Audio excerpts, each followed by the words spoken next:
திருப்பத்தூர் மாவட்டத்தில் அமைந்துள்ள ஏலகிரி சுற்றுலா தலத்தில் ஞாயிறு விடுமுறை என்பதால் சுற்றுலா பயணிகளின் வருகை அதிகரித்து காணப்பட்டது. பல்வேறு மாநிலங்களில் இருந்து குவிந்த சுற்றுலா பயணிகள் மூலிகை பண்ணை, பண்டோரா பறவைகள் பூங்கா உள்ளிட்ட இடங்களை குதூகலத்துடன் பார்வையிட்டு சென்றனர்.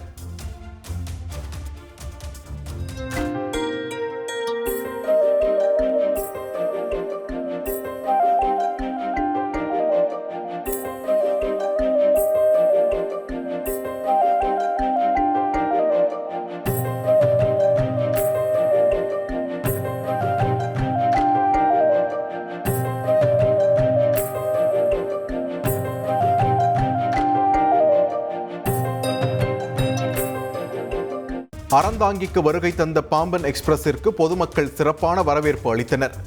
புதுக்கோட்டை மாவட்டம் அறந்தாங்கி ரயில் நிலையத்திற்கு வருகை தந்த பாம்பன் எக்ஸ்பிரஸ் ரயிலுக்கு பொதுமக்கள் மற்றும் 100க்கும் மேற்பட்ட பாஜகவினர் திரண்டு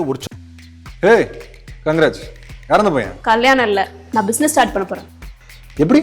பாஸ் வாலா பி தி பாஸ். உற்சாகமாக வரவேற்பு அளித்தனர். தொடர்ந்து ரயிலில் பயணம் செய்த பயணிகளுக்கு இனிப்புகளை வழங்கி மகிழ்ச்சியை வெளிப்படுத்தினர். 19 ஆண்டுகளுக்கு பிறகு அறந்தாங்கி வழியாக சென்னை ரயில் சேவை மீண்டும் தொடங்கியுள்ளது குறிப்பிடத்தக்கது.